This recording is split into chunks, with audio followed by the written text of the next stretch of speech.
Bien, comme c'est désormais venu la coutume, hein, je vous fais le compte-rendu du conseil exécutif qui s'est réuni le 5 octobre. C'était un conseil exécutif assez riche en débats. Plus d'une soixantaine de dossiers étaient inscrits à l'ordre du jour. Je les passe rapidement en revue. Alors, je peux commencer par la formation professionnelle, où nous avons eu à accorder 33 aides pour des demandeurs d'emploi, pour des personnes qui vont faire leur formation directement en Martinique. Accorder une aide complémentaire à un salarié, complémentaire parce que, en principal, sa formation est financée par un organisme paritaire collecteur agréé. Et dans le reste, ce qui reste à sa charge, nous l'aidons à le prendre en charge. Et puis également, un demandeur d'emploi qui ira faire sa formation à Paris, nous avons accordé une aide. Dans le domaine de la culture, nous avons accordé 52 bourses culturelles qui se composent de 11 premières demandes, c'est-à-dire bourses pour la première fois, nouvelles bourses culturelles, et 41 bourses de renouvellement, renouvelées. Et je précise qu'il y a des bourses qui ne sont pas systématiquement renouvelées, surtout si l'étudiant redouble. S'il n'a pas bien travaillé dans l'année et qu'il ne passe pas dans l'année supérieure, il perd sa bourse. C'est une manière de les inciter à travailler ardemment s'ils veulent garder leur bourse. Donc, il y a eu 41 bourses renouvelées. Et puis également des associations culturelles qui ont, pour leur programme d'action, nous avons accordé des aides à 3 associations pour leur programme d'action culturelle. Dans le domaine de l'aide à l'économie, il y a 2 petites et moyennes entreprises, disons des moyennes entreprises, l'une dans l'imprimerie, l'autre dans le domaine de la chimie, qui ont reçu des aides des aides européennes couplées avec des aides de la CTM pour la modernisation de leur entreprise. 4 entreprises, nous avons accordé l'aide au fret, c'est-à-dire c'est pour compenser le fait de l'ultra-périphérie, puisque pour importer leurs matières premières ou pour exporter leurs produits, ils sont obligés de parcourir des milliers de kilomètres par bateau, donc ça coûte de l'argent. Donc il y a un dispositif d'aide au fret, nous avons examiné, et nous pensons maintenant que cette mesure commence à être connue, à chaque conseil exécutif, nous aurons des aides au fret à attribuer. Également, il y a une aide à l'innovation que nous avons décidé d'accorder, c'est pour le tannage des pots de poisson. Ça nous paraît très intéressant. Et nous avons accordé à 2 institutions qui interviennent sur des ateliers chantiers d'insertion, le Parc naturel régional de Martinique et la DIE, pour la réalisation de sentiers touristiques. Donc nous donnons une aide, à la fois l'aide de la CTM, mais accompagnée avec du Fonds social européen, la version inclusion comme on dit. Dans le domaine du logement, là il y avait plusieurs dossiers importants. C'est plus de 2 millions que nous injectons dans ce secteur du logement pour financer 355 logements locatifs sociaux portés par des bailleurs sociaux, SMHLM, CIMA, ou la SEM-SAMA ou ZANAM, sur tout le territoire de la Martinique. Et nous avons accordé également 201 aides à l'amélioration de l'habitat, en complément de ce que donnent déjà 2 institutions. C'est pour diminuer ce qui reste à charge de chaque propriétaire. Donc, ce sont des familles de conditions modestes qui méritent cette aide pour l'amélioration de leur habitat. 201.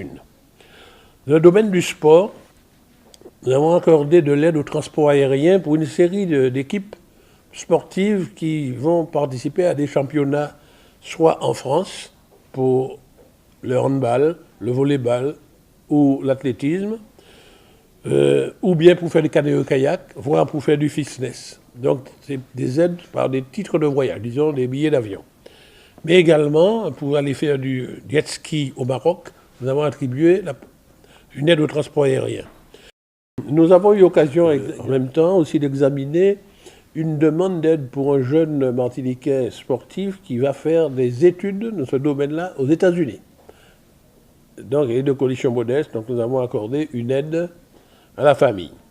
Et puis, un certain nombre de ligues ou de fédérations sportives ont reçu des aides, soit pour organiser une course, c'est l'Union sportive royalaise, soit pour organiser un tournoi de vétérans de foot, soit pour leur programme d'activité comme une association qui s'occupe de ski nautique, a reçu de l'aide pour sa période, ou le tennis club Les Trois-Îlets pour l'acquisition d'équipements.